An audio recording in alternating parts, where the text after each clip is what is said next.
قانون إلغاء أحكام الإعدام اللي أصدرته ماريسا بينقذ حياته لعمر. دينيس بيجن جنانها وبتأمره لشوتاف يحضر لها عطر مسموم، بس العطر بتاخده أيقول وبتموت لما بتستعمله. مانيفا بتقنع آنا تسافر معها على تركيا من شان تلحق اسكندر، بس أوسيب كان عم يخطط ليخلي آنا عنده وبيطلب المساعدة من أمه.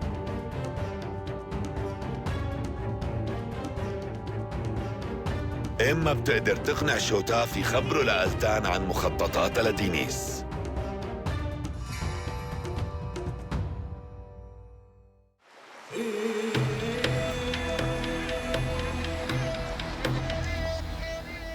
دكتور،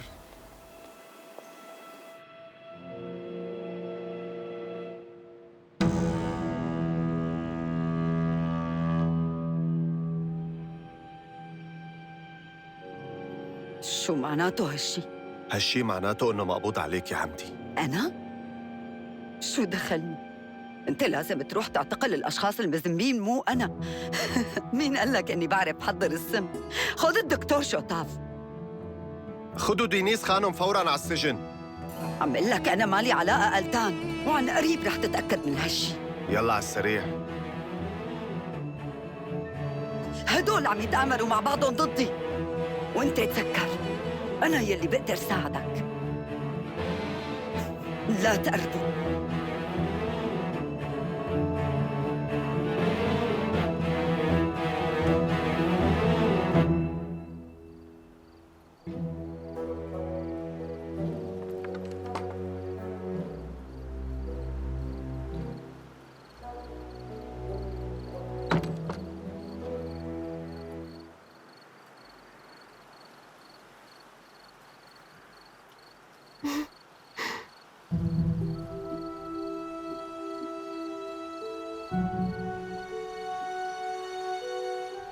كأني بحلم.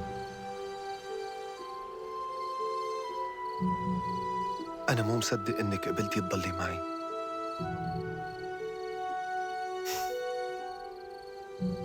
إيه أكيد بدي ضل. لوين بدي روح وأتركك؟ تقبلي إنه تتزوجيني؟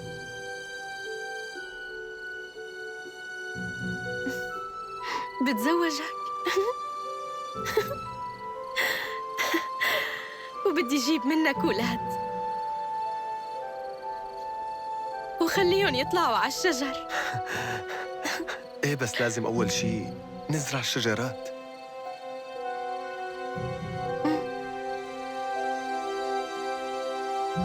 طيب نزرعهم أنا وياك.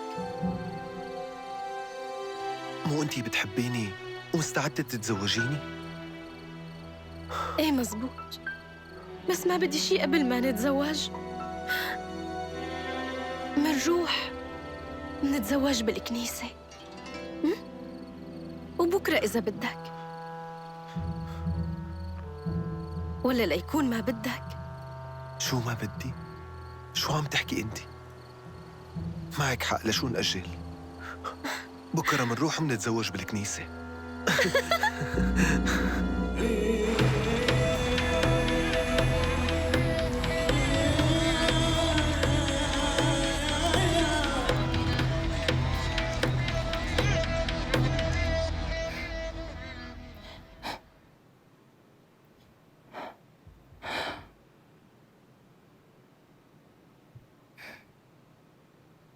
أنا مالي مرتاحة، حتى الحيطان ريحتها سم من هديك الحية.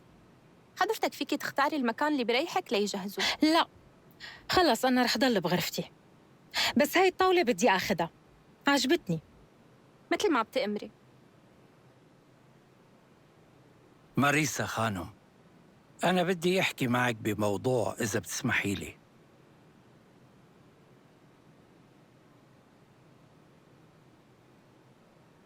في شي ضروري؟ ضروري وما بيتحمل التأجيل كمان. أنت وعدتي إنه رح تلغي قانون وراثة المرأة للعرش، إمتى بدك توفي بوعدك؟ بأقرب وقت، أول ما يصير لي مجال. بس لا تنسي كمان إنه مصلحة الدولة. تلزمنا أنه نلغي هذا القانون بأسرع وقت ممكن وبدون أي تأخير. بعتقد ما في داعي للعجلة. بعدين أنا مبسوطة بقصة الحكم، وعلى فكرة هيك فيني طلع لكم القوانين اللي بدكم إياها. هالقوانين ما بتوقع أنه حضرتك رح تعرفي تصيغيهم. بس أنا في عندي الصدر الأعظم، وهو اللي رح يساعدني بكل هالشغلات. روح حضرتك هلأ واستناني بمكتبك. بأمرك ماريسا خانم.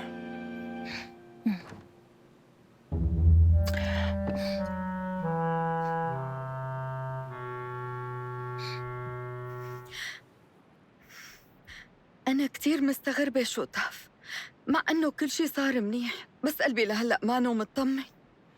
انتي طيب من شو قلقانة هلا؟ دينيس ليك قاعدة بالسجن وما صار علينا شي. هيك رأيك؟ وأنت هلأ مرتاح هيك؟ قلبك مطمن؟ بصراحة مالي مطمن، مع انه هالمرة نحن ربحنا، بس ماني حاسس حالي مبسوط. وأنا كمان حاسة مثلك، في شي ما عم يريحني بهالقصر، حتى لو كانت دينيس هلأ قاعدة بالحبس وما عم تعمل شي. بكرة بدي روح لعند آلتان شوفه وأطلب منه يسمح لنا نترك القصر. إيه؟ وقت كان بروسيا ساعدته وهلأ أنا بحاجته ولازم يساعدني. معلش خليه يلاقي دكاترة غيرنا، نحن بالأخير مو عبيد عنده. نحن ما قلنا لهم إنه رح نشتغل هون لآخر عمرنا. صح. لما رح نروح من هون بدنا ننسى تركيا وكل شي شفناه هون، موافقة؟ إيه أكيد، وبدنا نبلش حياة جديدة. إيه.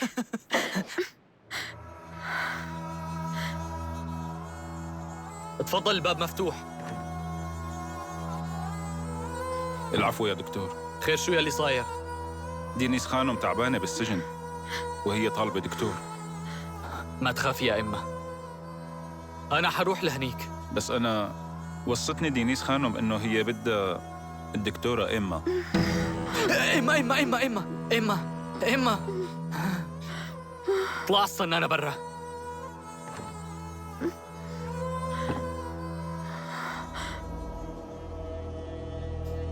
شوتاف، شو بدي أعمل؟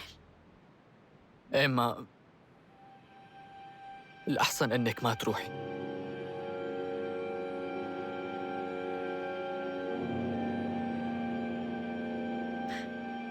لا، ما فيني ما أعمل واجبي لأني دكتورة. أبي لو كان عايش ما كان سمح لي.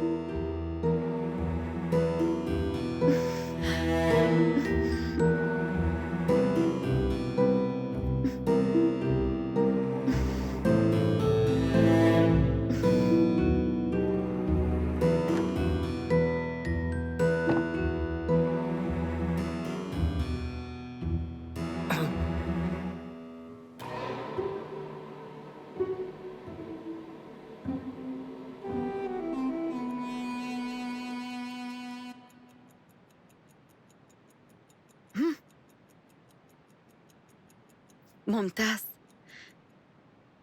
النبض تبعك طبيعي، بس إذا حضرتك تعبانة مثل ما عم تقولي لي. أكيد طبيعي، وقلبي عم يدق عادي، بس هالمكان مانو طبيعي. بس أنا ما بقدر ساعدك بهالخصوص يا خانم. تقدري هلأ بتروحي لعند أخي المرحوم وبتخبريه إني هون. السلطان سليم؟ إيه. شو مفكرتيني مصدقة مثل الكل إنه ميت؟ إيه؟ لا تنسي إني بعرف كل شي عم بدور بالقصر، لهيك هلأ بدك تطلعي من عندي وتروحي لعنده وبتقولي له طالعني من هذا المكان، وإذا ما بتعملي اللي طلبته منك رح تموتي أنتي وشوتاف. فهمتي؟ فهمت. بقدر أقتلكن وأنا قاعدة بهالزنزانة، بتعرفي؟ بعرف. قومي.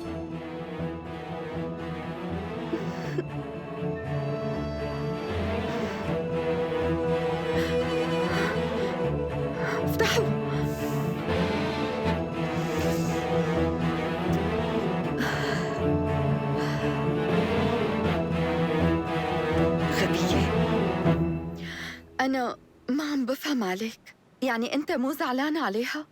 هي بتضل أخت حضرتك. بس انت اختي ما بتعرفيها بنوب، بتعرف تدبر حالها حتى لو كانت واقعة بمصيبة. هيك أنا كنت مفكرتها. لكن هي مانا بحاجة مساعدتي.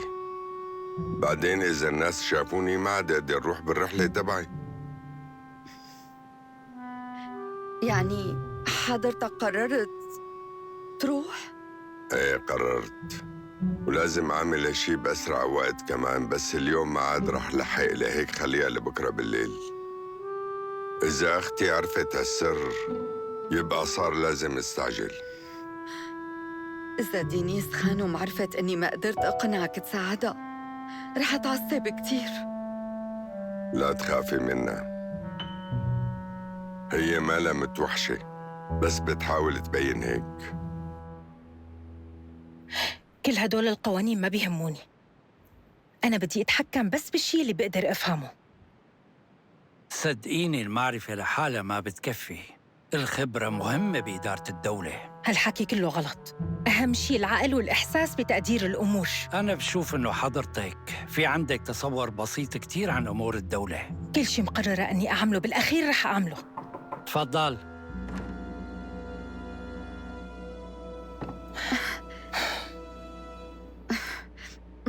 ست ماريسا، منيح إني لقيت حضرتك هون.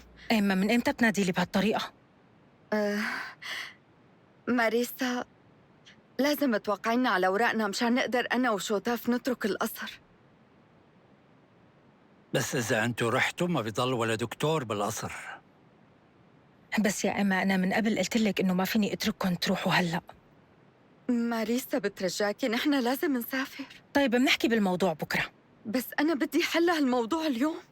هلأ أنا عندي شغل. جربي احكي مع ألتان. ألتان بيك رحل حرملك.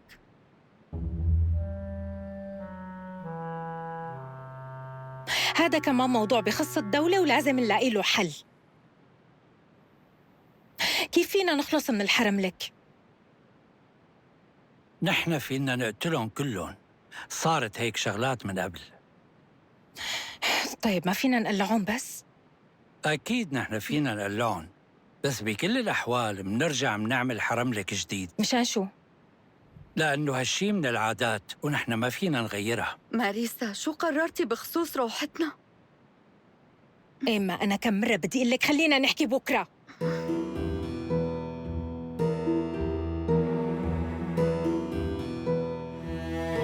إذا أنتِ هيك ناوية تتعاملي مع الناس اللي عم يعملوا معك منيح، فأول على آخر رح تضلي لحالك.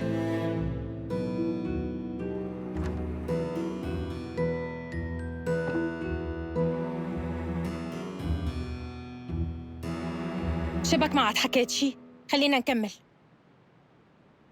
شو بدنا نعمل بالحرملك؟ مصير الحرملك متعلق بقرار من السلطان وما حدا غيره بيقرره. شو ما عندك ضمير؟ يقول امبارح ماتت وانت عم تتسلى. عم حاول سلي حالي، بدي حاول ما أفكر بشي يزعلني، وانتي ما عم تجي لعندي. خلص، لكن أنا رح صير إجي من بعد ما تقلع كل الجواري. رح تجي؟ عن جد؟ انت أول شي قلعون وبعدين نحن بنحكي.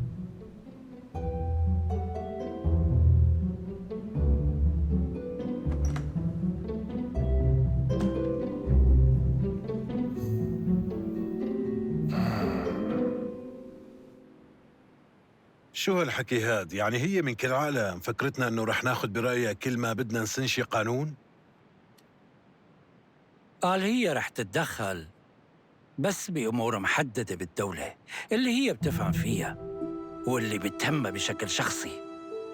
وهي القصص أكيد رح تصير تزيد كل يوم. ايه، نحن عملنا غلطة كبيرة لما وافقنا على هيك قرار. مين كان بيخطر له تعمل هيك؟ كل يلي كانت عم تقوله انه بدها حريتها وما بهمها غير انه تروح من هالقصر.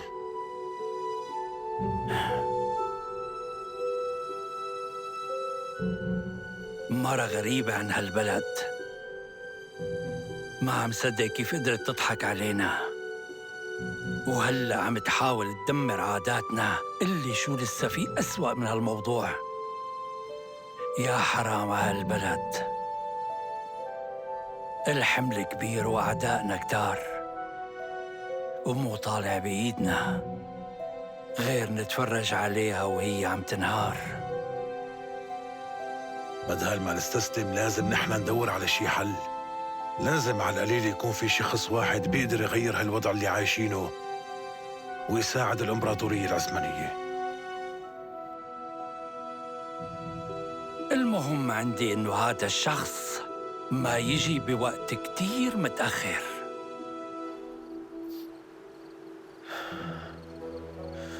شو بدي أعمل معها يا أمي؟ بدها تروح على الكنيسة لنتزوج. شو الحل؟ شو فينا نعمل؟ انت اللي اخترت اكثر بنت ملتزمه. هي الوحيدة اللي عجبتني. هلأ مو وقت اللوم أمي، بدي تلاقي لي حل. انا ما بعرف شو بدنا نعمل. على الكنيسه ما بصير تروح، لانه اول ما بتفوت بتختفي التعويذه.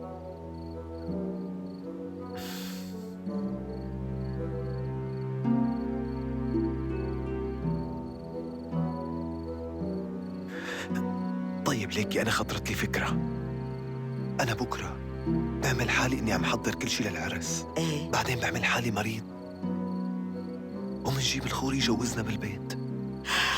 هاي الفكره كتير منيحه وعجبتني، بس ما بعرف اذا الخوري بيوافق ولا لا، لانه هيك شغله فيها كتير لبكي عليه. أنتِ حاولي تقنعيه بأي طريقة، اعرضي عليه مصاري أو أي شي. أمي حاولي تقنعيه يجي لهون. قبلانة؟ انا رح حاول. إيه حاولي كرمالي. ولا يهمك. ما فيني أعيش بلاها، مستحيل هالشي.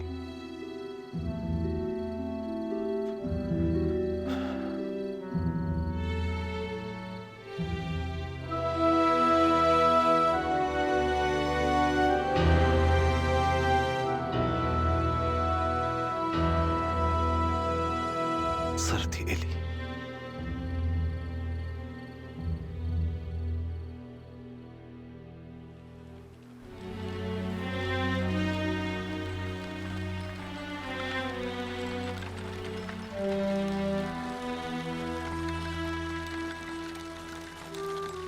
اسكندر شبك مو مبسوط؟ انت عن قريب رح توصل على قصرك. أنا هربت من القصر مشان دور على آنا، ولكني هلأ راجع بدونها. ايه بس انت اللي قررت هالشي. إيه بعرف، بس شو رح يقولوا بالقصر؟ شو رح يحكي أبي؟ بدهم يقولوا عني بيهرب من المشاكل. شو رأيك إذا مو حابب يقولوا عنك هيك فينا نرجع نجيب؟ لا خلص قررت. بتعرف عطول فيك تتراجع إذا حسيت إنه القرار تبعك غلط. لا ما عاد بدي أتراجع، هي هيك مبسوطة بحياتها. بتمنى.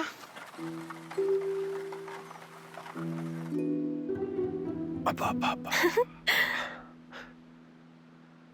شو رأيك؟ حلو يعطيك العافية. لسه بدهم كمان وش. بعدين برجع بساوي لهم وش تاني. ايه تمام، كل شي صار مرتب. يا سلام. هيك تمام. وهلأ صار فينا نتزوج. مو هيك؟ طيب شو رأيك نروح بالأول على السوق؟ مو المفروض نجيب فستان عرس؟ فستان؟ بس أنا ما بدي فستان.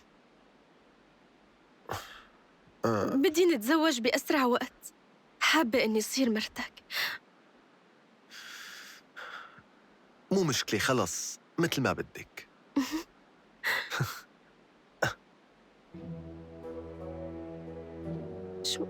شو؟ أصيب شبك؟ شو في؟ ضهري كتير عم يوجعني، مو قدران أوقف على رجلي. شو صار لك؟ لازم ناخده على الدكتور فوراً. خليه يتسطح، خليه يتسطح يمكن يرتاح شوي. قوم معي، خليني ساعدك. انت لازم تريح ظهرك، هاد أحسن شي بتعمله. شوي شوي، دير بالك. شوي شوي. عمالك اقعد ابني، ارتاح شوي. عمالك كيف هيك صار معك؟ هلأ شو بدنا نعمل بالعرس؟ يا روحي، أي عرس وأنا بهالوضع؟ ايه مزبوط. ما في حل قدامنا غير إنه نستنى. أنا في عندي حل. تتزوجوا هون. ليش؟ بيمشي الحال هيك؟ طيب خلينا نجيب الخوري، ما في داعي نروح على الكنيسة. طيب رح أروح لجهز الحصان. حبيبي أنت تسطح شوي، تسطح يلا، لازم ترتاح. يلا ارتاح، أنا شوي وراجعة. حبيبة قلبي.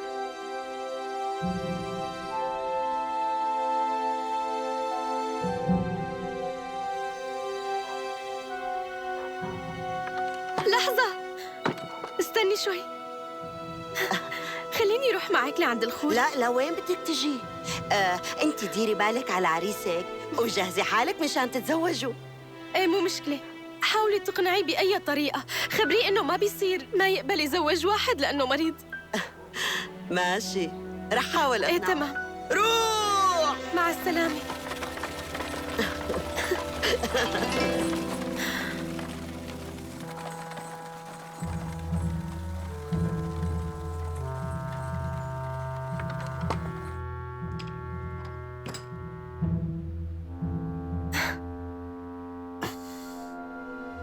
لا تقوم، خليك.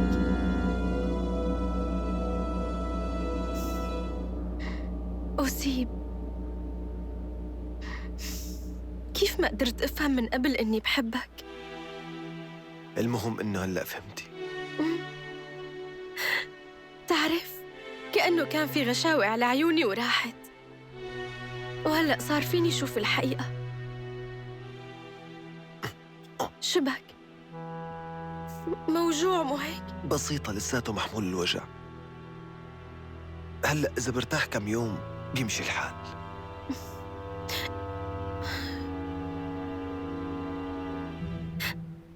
يمكن أنا بعرف شو لازم أعمل. شو؟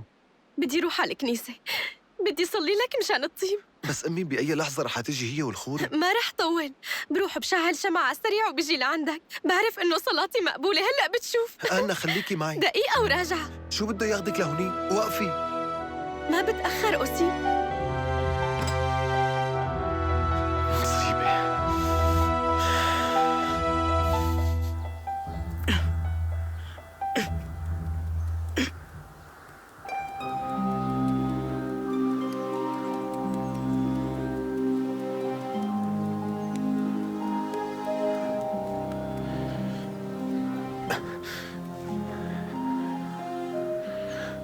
اسمعي، بصراحة ما حافظت على الكنز، سامحيني. شو اللي صار؟ طلعت لي عصابة على الطريق وسرقوا لي حصاني وكيس المجوهرات، واسكندر سافر على تركيا. ما إلي علاقة باسكندر شو عمل.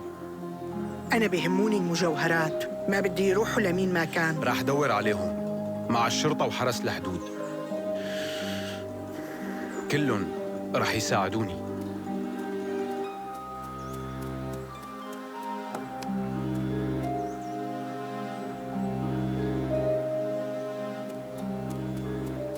ايه دور عليه. مفكرني رح استناك لحتى انت تلاقيه؟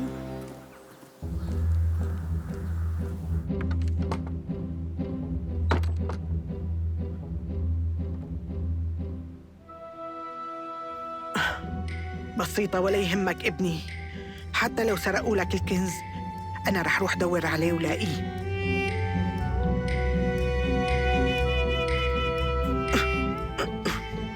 يعني وين بدهم يهربوا مني؟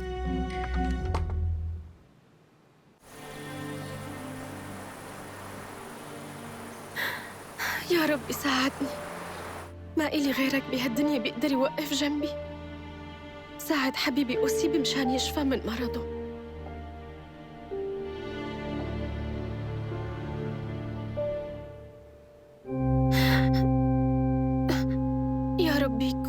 واشفيه بسرعة. هو منيح معي وما بدي إياه يتعذب. أصيب كتير بيحبني. آمين.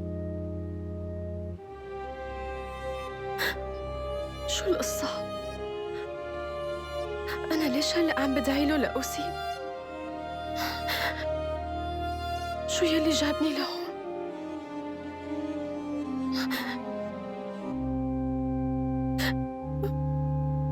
شو أنا كنت عم بحلم يعني؟ منيح اللي خطر لي اجي لهون. فيرا، انتي وين كنتي مختفية؟ ما عرفت وين لازم دور عليك، لهيك قررت اجي على المكان اللي شفتك فيه انتي واسكندر. اسكندر.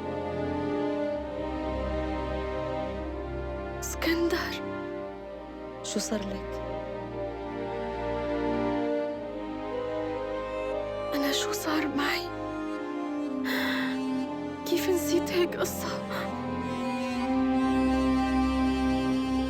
أنا وياك كنا متفقين نروح على تركيا سوا، كيف نسيت؟ مزبوط، بس بعد ما سافر وتركك قررت أنا وياكي إنه نلحقه. شو صاير معك أنوشكا؟ هلأ فهمت يلي صار. فيرا، شو؟ تعالي معي، يمكن لسه منلحق. تعي معي على السريع.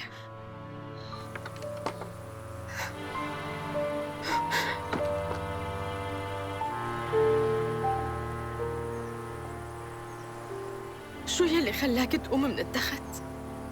ولا خلص انت صحيت؟ يلي شايفه انه انت كمان صحيتي. كان بدي يصير الأحسن إلي وإلك، بس ما صار يلي بدك اياه. أنا متذكرة كل شي عملته وكل أغلاطك بحقي. لا بقى تفكر تقرب مني مرة تانية. مو طبيعي. كم مرة كنتي رح تكوني فيها إلي وبآخر لحظة بيصير شي وبخسرك. هالمرة بدك تروحي معي بكيفك أو غصب عنك. بعد عنك. قرب مني يا حقي. لكن رح تموتي. تعي لهون. أنوشكا، اوعك تقربي، ارجعي لورا. نزلي السكين من ايدك. تركني، أنا ما مو على كيفك. وانت كمان شو جاية تعملي هون يا مجنونة؟ عم لك نزلي السكين. ليش بتعرفي هي البارودة كيف بيستخدموها؟ لا تخافي علي. عم قل لك اتركني، ما بدي اياك. أمي. قلت أمي؟ وحدة مجنونة.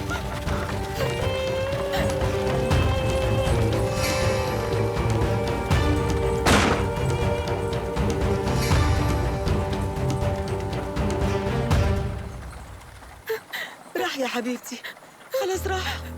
خلص اطمني، اطمني. ياش ما قدرت تصيبه، مو مشكلة. المرة الجاية رح صيبه. كتر خيرك خالتي كلاديفيا، هو كان ناوي يخطفني. خلص اهدي، لا تخافي. انت كمان عامل معك شي مصيبة؟ هذا اللي قتل لي ابني.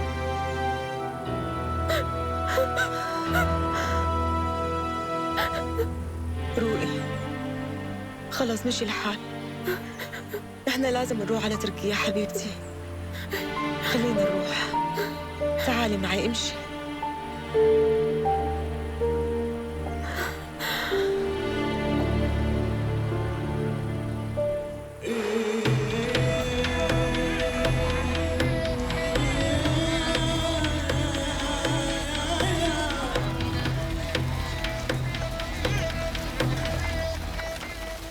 هي وصلنا. انت روح على القصر وانا رح انزل عند بيت باشكورت بيك لاني بعرفه. طيب انتي ليش ما بتروحي معي على القصر؟ مو حابة حدا يفهمنا غلط، هون احسن لي. لا انا مو هذا كان قصدي. شو رأيك اذا منتزوج؟ ما فهمت. شو؟ انت عم تمزح صح؟ لا ابدا، انا عن جد عم احكي. اسكندر شوف، أنا أكيد فهمانة ليش عم تطلب هالطلب مني. بتوقع لأنك رحت تجيب حبيبتك ورجعت بلاها، لهيك بدك تفوت على القصر ومعك عروس تاني، وبهالحالة ما حدا رح يحكي عليك. لا مو هيك القصة، بس بما أني وريثة العرش أكيد رح يقرروا إنهم يزوجوني. وبجوز يلاقوا لك بنت أحسن مني بكتير، وبجوز أكتر من وحدة. هذا الشيء مسموح عندكم حسب علمي، بس أنا شو دخلني؟ اسمعيني، بعرف إني صغير، بس ممكن ما ترفضي طلبي؟ رح كون زوج منيح معك وما رح تحسي بفرق العمر بيناتنا. اسكندر، أنا مستحيل وافق. ليش بقى؟ لأنه من المستحيل يكون في حب بيننا، وأنا ما عم أقدر أتصور أني أتزوج حدا ما بحبه. لا، شو هالحكي هاد؟ مو معقول، أنا ما عم صدق عيوني.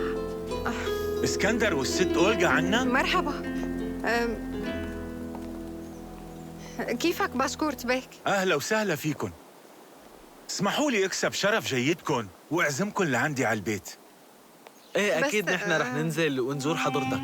أهلا وسهلا. شكراً كتير.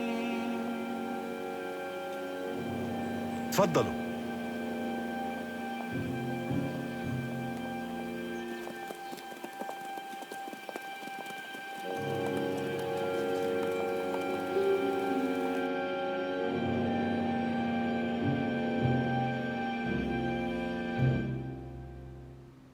وهيك أنا خسرت بنتي الوحيدة آيغول. عن جد مو معقول. يعني كيف هيك صار معكم؟ كله من وراء ثقتي الزايدة بحالي. أنا كان لازم أسمع النصيحة من الأول وآخذ بنتي وأترك البلد وروح، بس ما خطر عبالي نوصل لهي المرحلة. طيب ليش السلطان ما حقق بهالقصة؟ ليش ما خلى عمر باشا يلاحق اللي كانوا السبب؟ في كتير شغلات تغيرت بالقصر وانت غايب يا اسكندر. عمر باشا ودينيس خانم إلن فترة مسجونين.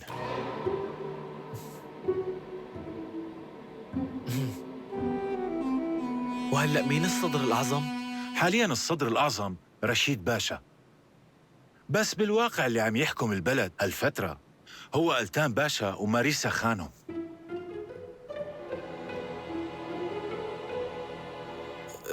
ليش وينه أبي؟ أنا بيأسفني خبرك خبرية سيئة رح تزعجك كتير يا اسكندر. وقت هربت من القصر أبوك وقتها كتير زعل ومات من قهره عليك.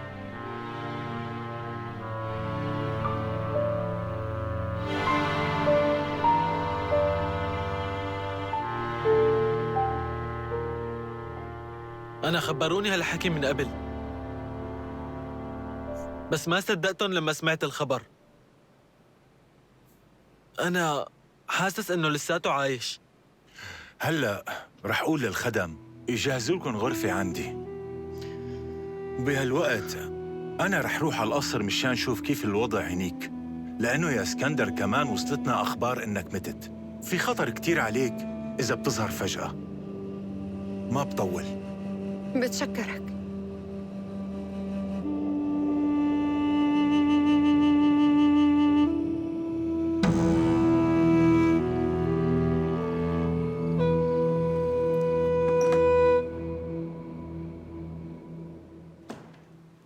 باشكورت بيك، بعتذر إني ما قدرت أجي لعندك وعزي حضرتك بوفاة بنتك الوحيدة بسبب مشاغلي الكتيرة بالقصر. كانت الخسارة كبيرة. أنا مو جاي لعندك لتعزيني يا ألتان باشا. عندي معلومات كتير خطيرة. بعرف إنه هالشي صعب يتصدق، بس اسكندر هون بالمدينة. بس هذا الشي مستحيل. اسكندر ميت. لا، عايش وصحته كتير منيحة، وهو حالياً موجود عندي بالبيت.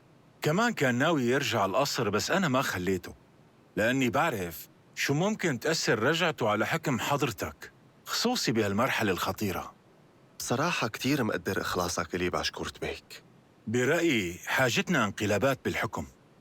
البلد ما عاد تتحمل أكتر. أنا عندي استعداد خبي رجعة اسكندر، وهيك بضل كل شي على حاله وما بيتغير شي. طيب برأيك شو بدنا نعمل لبعدين؟ أول على آخر اسكندر رح يقرر يرجع لهون على القصر. أنا رح حاول أخره قد ما بقدر، لبين ما حضرتك تبعت لي شخص موثوق لعندي على البيت.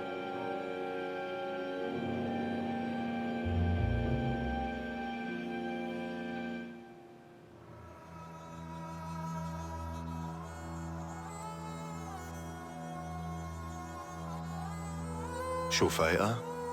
ما عم نام، قلقانة.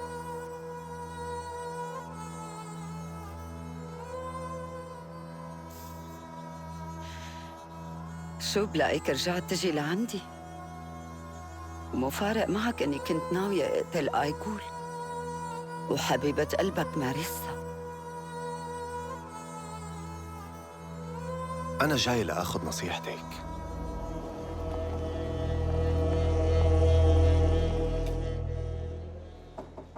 تفضل.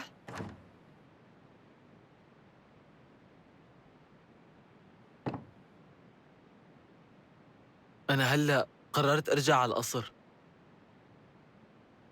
وإجيت لهون مشان ودعك وأقول لك شكراً على كل شي. فكرت بقرارك منيح؟ إيه. بس روحتك فيها خطورة. إيه، لأنه ما عندي ثقة بباشكورت، مشان هيك قررت ما ضل هون وانطر شو رح يصير. بيقولوا لما يكون في خطر ما رح تقدر تتجاوزه إلا إذا قدرت توقف بوجهه. ايه منيح، بس يمكن الحرس يكون عندهم أوامر ما يفوتوك. الحرس ما بيهموني، أنا بعرف طريق سري وهو اللي هربت منه، وهلأ شكلي رح أرجع منه. كتير منيح، لكن بتمنى لك التوفيق. دعواتك بتكفيني. بالسلامة.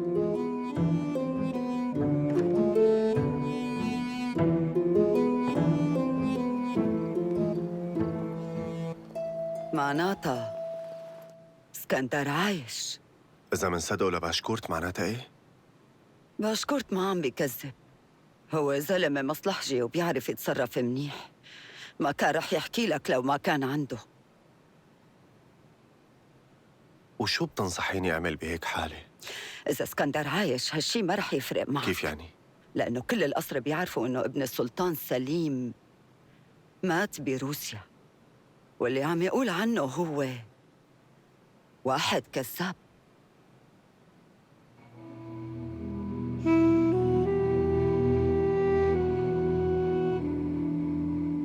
بس أنا ما فيني أتعامل معه بهي الطريقة. هذا ابنه للسلطان. السلطان طول عمره كان حابب يسلمك العرش من بعده. ارفع راسك واطلع على كل شي عم بيصير من فوق، لأنه إذا رح تنزل راسك كلهم بيدعسوك، وأنت ما لازم تندعس. بس هم السلطة كتير كبير كمان، حتى علي أنا.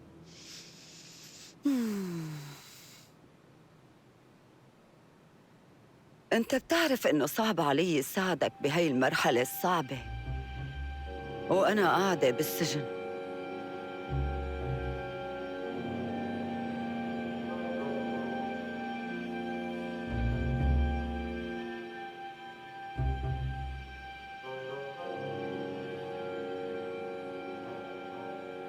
رح أعطيهم أمر من شان يطالعوكي. لكان خليني خبرك سر صغير. الغرفة تبعي هي المكان الوحيد يلي ما حدا بيقدر إنه يتنصت على اللي بدور فيها. يعني بيتنصتوا على جناح السلطان؟ إيه أكيد. حتى هنيك ما فيك تحكي بصراحة. مشان هيك خلينا هلأ فوراً نروح لعندي وهنيك منتناقش. ايه كتير منيح. بس قبل أي شي أنت لازم تصلح غلطتك. غلطتي؟ وقت تقاسمت السلطة مع ماريسا. أنا بوقت اللي ساعدتك على هالشي، بس مو مشكلة إلا ما نلاقي شي حل، وبنفس الوقت منشوف شو رح نعمل مع اسكندر.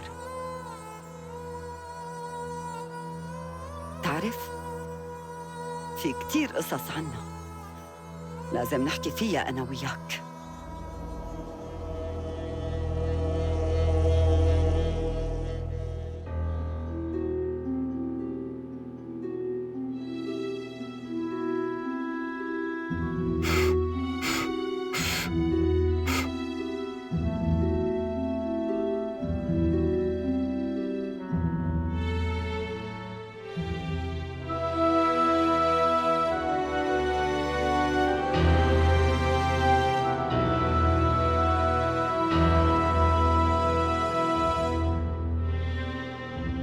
مين هون؟